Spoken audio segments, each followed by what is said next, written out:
একজন ব্যক্তি স্বপ্ন দেখতে লাগলেন। স্বপ্নের মধ্যে ওনাকে বাঘে দৌড়াচ্ছে পিছন থেকে।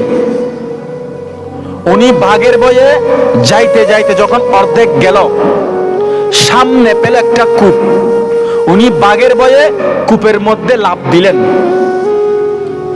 লাফ দেওয়ার পর দেখতে পেলেন একটা বড় অজগর সাপ। এখন উনি এভাবে সাঁতার দিতে দিতে ওই কূপের মধ্যে যখন অর্ধেকের মধ্যে গেলেন, তখন একটা রশি দেখতে পেলেন উপর থেকে। ওই রশিটা উনি হাত দিয়ে ধরে ফেললেন। রশিটা পাওয়ার পরে উনি দেখতে লাগলেন রশির মাঝখানে কিছু মধু। আমরা মধুর চিনেন না, বাসা চিনেন না? হ্যাঁ, মধু বাসা বাঁধছে রশির মাঝখানে। তো উনি এই মধু দেখার পরে এদিকে সাপের, এদিকে বাঘের কথাও ভুলে গেছে, এদিকে আবার সাপের কথাও ভুলে গেছে। উনি রশিদের ধরে ধরে মধুগুলো খাচ্ছেন, আরাম করে মধুগুলো খাচ্ছেন। হঠাৎ করে দেখতে লাগলেন রশির উপরে একদম আগাতে দুইটা ইঁদুর, একটা কালো ইঁদুর, একটা সাদা ইঁদুর রশিটা কাটতেছে। রশিটা কি করতেছে? কাটতেছে। যখন ইঁদুরগুলো রশিটা কাটতে কাটতে যখন রশিটা পড়ে যাবে, উপর থেকে পড়ে যাবে, পড়ে গেলে তো কি সাপ ওকে দর্শন করবে, করবে কিনা? করবে।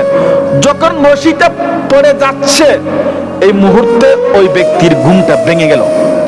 তখন ঘুমানোর পরে চিন্তা করতে লাগলেন, হায় কি দেখলাম, কি দেখলাম, কি দেখলাম, মন মানতেছে না।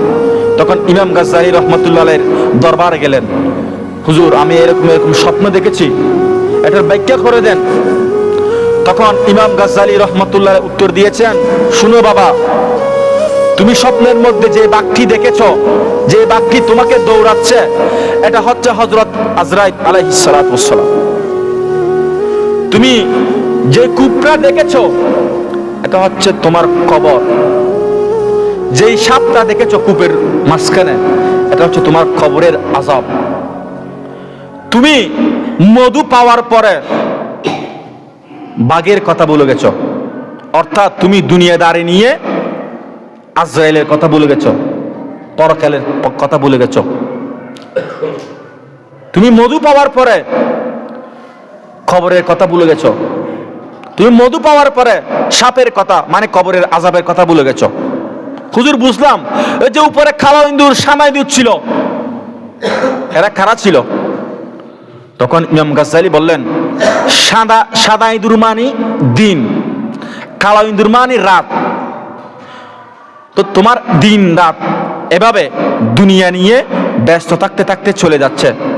তোমার হায়াত একদম কাছাকাছি চলে এসেছে। যেমন রশি যখন কাটতেছে, হঠাৎ তুমি পড়ে যাবা উপর থেকে, এই মুহূর্তে তোমার ঘুম ভেঙে গেছে। এটা দ্বারা বুঝায় তোমার হায়াত খুব কাছে, তুমি অল্প কিছুদিন পর দুনিয়া থেকে বিদায় হয়ে যাবা। সুতরাং আল্লাহ তোমাকে এই স্বপ্ন দেখিয়েছেন যাতে তুমি আল্লাহর কাছে ক্ষমা চাও, নামাজ পড়ো, ফরিয়াদ আরজি করো, গুনাহ কাজ থেকে বাঁচতে পারো। আল্লাহ পাক রব্বুল আলামিন সেই জন্য তোমাকে এই স্বপ্নটা দেখিয়েছেন। সুবহানাল্লাহ।